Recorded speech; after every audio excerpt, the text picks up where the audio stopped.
শরীফ ওসমান হাদী জন্ম, উত্থান ও রক্তাক্ত পরিণতি। বাংলাদেশের রাজনীতিতে কিছু নাম থাকে যাদের জীবন স্বল্প হলেও প্রভাব দীর্ঘস্থায়ী হয়। ঠিক তেমনই একটি নাম শরীফ ওসমান হাদী। ১৯৯৩ সালে জন্ম নেয়া এই তরুণ নেতা মাত্র কয়েক দশকের জীবনেই হয়ে উঠেছিলেন আলোচনার কেন্দ্রবিন্দু। আর সেই জীবনই থেমে গেল ২০২৫ সালে ১৮ ডিসেম্বর রক্তাক্ত এক অধ্যায়ের মধ্য দিয়ে। শরীফ ওসমান হাদীর জন্ম ১৯৯৩ সালে বাংলাদেশের একটি সাধারণ মুসলিম পরিবারে। শৈশব থেকে তিনি ছিলেন স্পষ্টভাষী, প্রতিবাদী ও নেতৃত্বপ্রবণ। পড়াশোনার পাশাপাশি সামাজিক, রাজনৈতিক বিষয়ে তার আগ্রহ ছিল চোখে পড়ার মতো। যৌবন বয়সে তিনি সক্রিয়ভাবে রাজনীতিতে জড়িয়ে পড়েন। বিশেষ করে ঢাকা আট কেন্দ্রিক রাজনৈতিক কর্মকাণ্ডে তার সবর উপস্থিতি দ্রুত তাকে পরিচিত করে তোলে। তার বক্তব্য, মিছিল ও প্রতিবাদী কর্মসূচি সামাজিক যোগাযোগ মাধ্যমে ছড়িয়ে পড়ে। সমর্থকদের কাছে তিনি হয়ে ওঠেন সাহসের প্রতীক, আর বিরোধীদের চোখে একজন অস্বস্তিকর নাম। জনপ্রিয়তার সঙ্গে সঙ্গে বাড়তে থাকে বিতর্ক।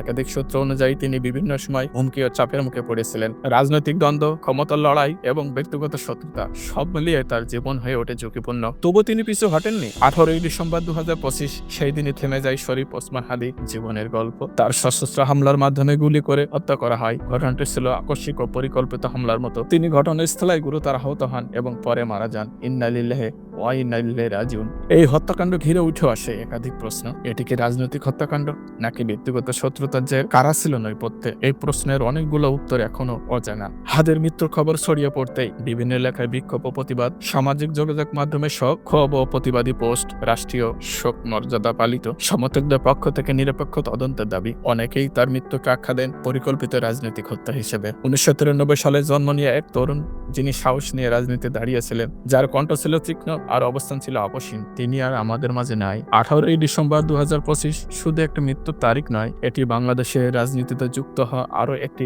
অমীমাংসিত প্রশ্ন। সত্যি কি কখনো প্রকাশ পাবে, নাকি শরীফ ওসমান হাদীর নামও চাপা পড়ে যাবে সময়ের ধুলোয়?